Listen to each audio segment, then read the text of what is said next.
Once more, I find myself diving into the rabbit hole that is Miss Magical Mafra. She has taken the internet by storm with her seductively violent vocals that screaming and screeching has captured the hearts of so many.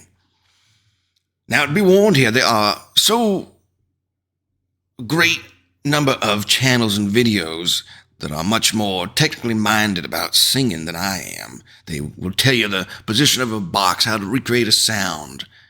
And I'm not too interested in that sort of information. I like it, I enjoy seeing it, but I'm not really that keen on it. Like when you watch a fine film, you don't often think, oh boy, I wonder what camera they were using. What kind of light bulb did they have above the heads for this scene?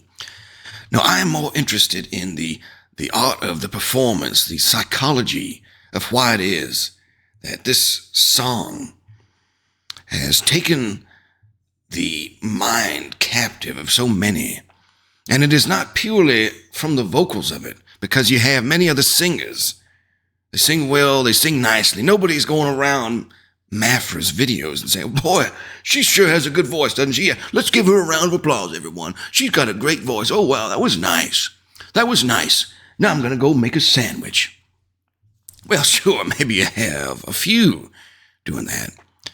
But there's something far deeper, far more captivating, enchanting from the songstress here, this temptress with her new looks and that gothic appeal. It evokes a certain kind of emotion and mentality in the mind. And I think that is worth even more energy devoted into diving in and discussing rather than pure vocals. Now, having said that, I am going to fire up the video. Don't you worry about it now. I'm going to fire up a few choice points of the shots here to really give an idea to the viewer what we are truly discussing here.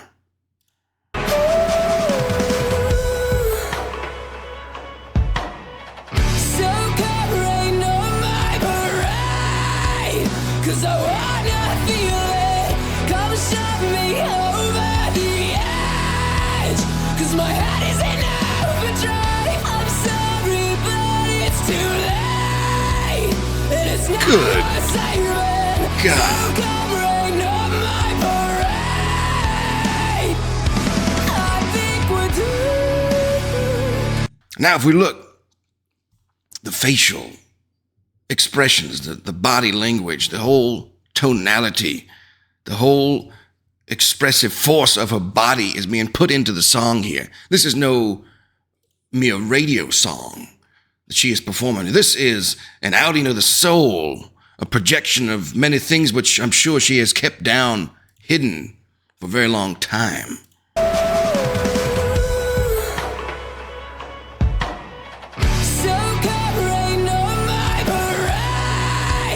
Cause I wanna feel it, come shove me over the edge. Cause my head is in overdrive. I'm sorry, but it's too late. And it's not. You gotta. And this. So leave a light on. I'm coming home. It's getting darker, but I'll carry on. The sun will shine bright. It never did. And when it rains, it fucking pours. But I think I like it. God, you get the chills all over again, no matter how many times I listen to it here. And what I see in the face here is somebody who has had that tumultuous past to them.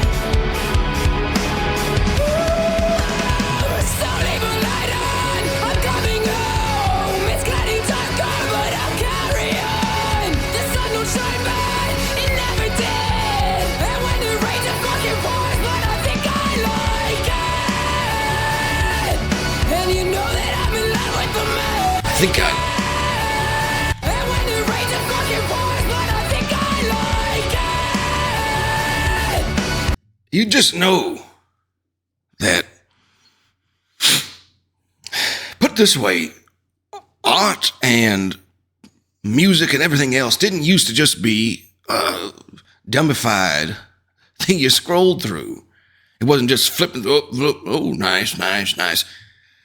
No, it was something used throughout history in a transformative fashion. They would use this for instructional purposes, for educational purposes, for moralistic teachings.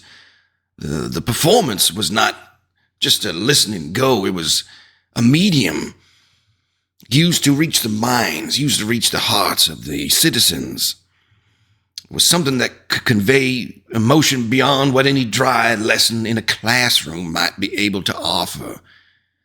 And I think that is really what is catching people by the throat. She is stepping right down on that voice box of theirs, screaming this, and you can see the emotion here of somebody who has felt the depths of despair. They have been down, crushed beneath the very weight of existence. The sheer fact of living has oppressed the mind for so many.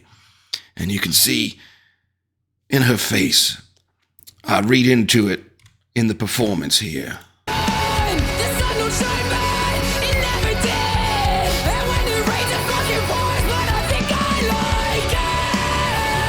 I don't even like pausing it. My God, it's just so wonderful.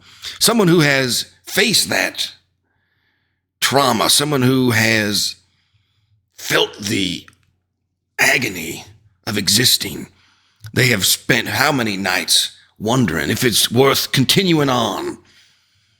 And when I listen to this, I see in my mind that young Maffra here standing on the precipice, looking off that cliff, wondering if she should fall forward, if she should lay upon the rocks with a mighty splat, if it's worth continuing on.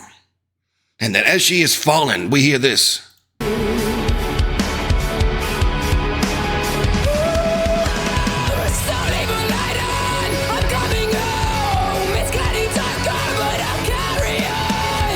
Forceful explosions, screeches, howls from the very core driving up, bellowing out. And that is the only thing, as she's falling forward here, that pushes her back onto the ledge. She keeps wanting to tip forward to give it all up. And it is that voice, the screams of passion, the depths of her emotion all combining in one final roar into the void, wondering if it is worth fighting. And every time she screams, she gets pushed back. And it is really that element. You see the charge up of the face. It is that element that has really, to my understanding here, based on everything I have seen and heard from the years of study and research on it, a lot of book reading, that is what I believe has really garnered the hearts of the fans. You don't amass something like this over good vocals, as I've said. It is not a mere song. This is something visceral in the body that has been channeled into an art form here that resonates with people, even if they don't understand what it is about or why they like the sound of it. There's a certain subset of people out there who, for whatever reason, genetics, the spirits of the universe, whatever it might be, they experience this weight of existence, as I will call it, much heavier than others. They feel that the mere fact that they are alive is troublesome. It is turmoil. It is tumultuous. And others may pass over this lightly, gently. They may go about their day with a slight, there is a subset of people who feel this crushing pressure from sheer life, and that it weighs so heavily on the mind.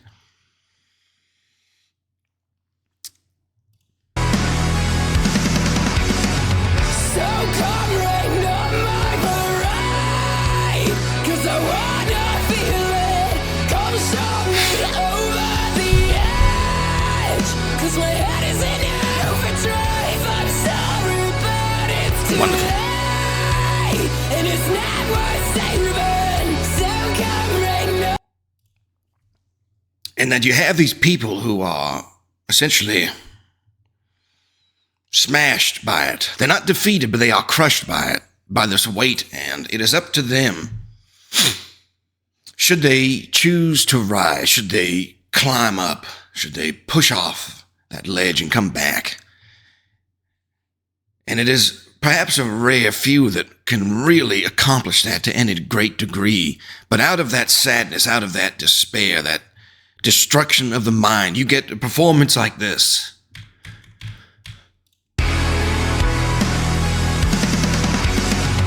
So come rain on my parade, 'cause I wanna feel it.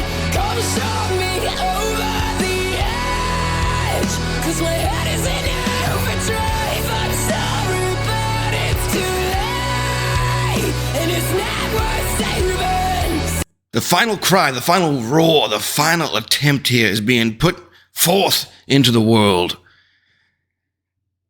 And it is, you must have that feeling of downtrodden, of agony, of everything going against you. Even if outwardly, the ironic part here is your life may not even be that bad outwardly. You don't have, your arm's not blown off. You still have a head. You can speak, you can eat, you can walk and work around. So it doesn't even have to be all that bad. The suffering here is really something that afflicts the mind. And I think in time, science will be able to reveal this as well, that there are people, and not a super uncommon subset of the population. They are people who, just as other animals have senses and things that we can't really detect, we can't, infrared and electronic impulses and all this other stuff that we are not able to perceive really of our own. They are people who are on different wavelengths of existence here, and they experience emotions on another field that others cannot relate to. And that's maybe where the gothic emo, not the style, but the mentality comes from, is that these people identify so heavily with that because there is a component to them that feels this aspect of life that maybe so many others don't, or you can't really detect and point out, and yet it's there. Your body knows it, just as you can't detect other atmospheric pressures and whatnot, but they exist and they affect you. These people experience this and they put it into a transformative art style and explode out, my God, with this. It's too late. Just listen to the roar.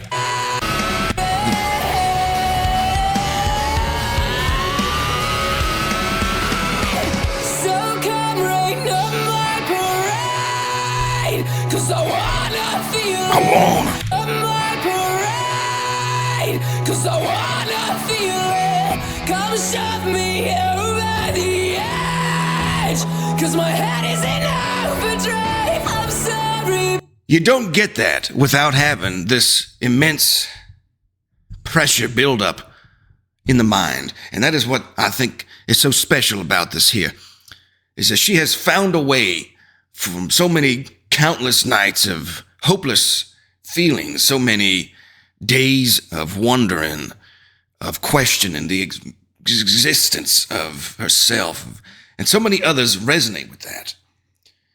You don't get that living a Taylor Swift, Rich Daddy singing my pop songs out on the front porch kind of singing here. This is a different type of human. And I know that may sound a bit pretentious or arrogant, but I think if you just look around, if you study the historical timeline of the population, if you look around, you see they're out there. And sure, they get made fun of. The little emos out there get mocked and bullied around, but they're out there. So whether you want to mock them or not, they exist. And you can't get this sort of performance without that.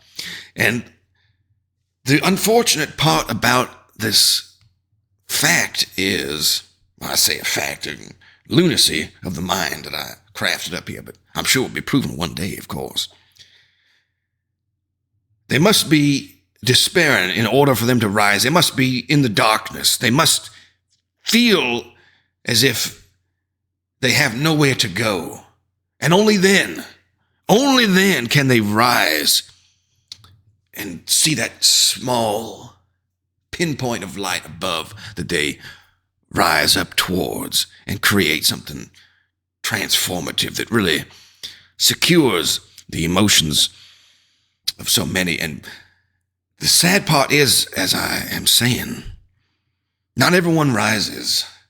There is a large chunk of people who never rise. They are the ones no longer with us. They perish away. They couldn't find their way out of the hole they weren't able to climb.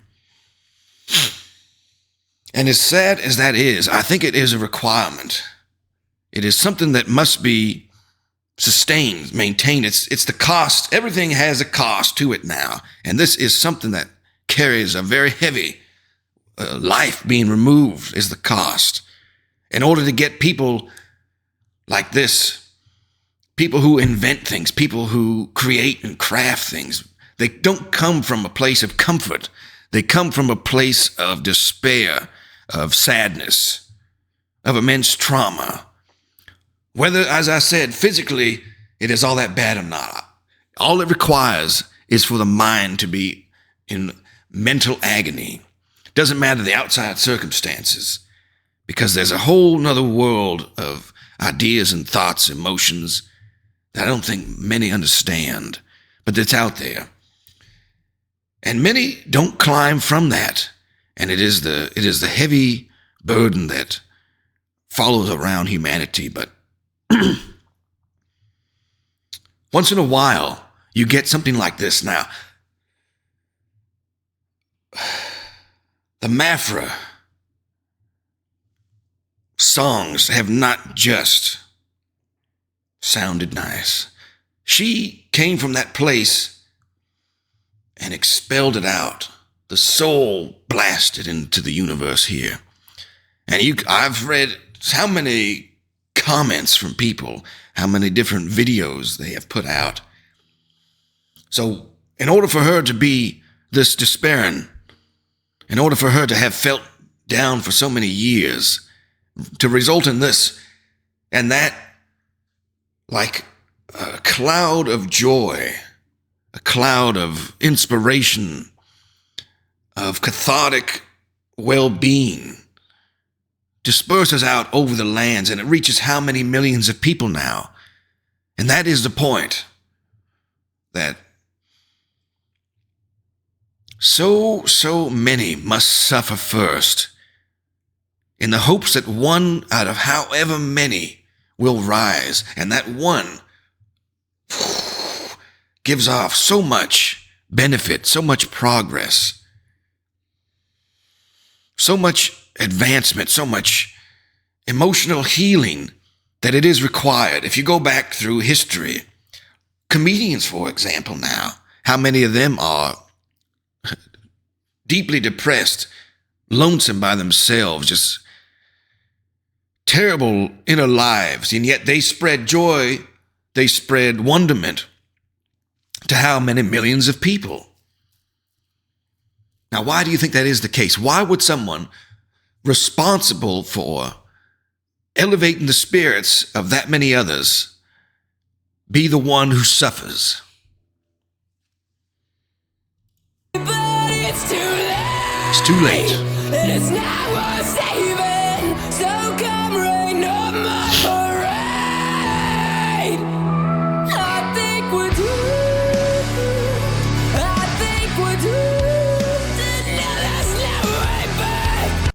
And that, boys and gals, is the very nature of existence here, is that for the colony to thrive and survive, you must have a failure rate of a certain level in order for those to climb out.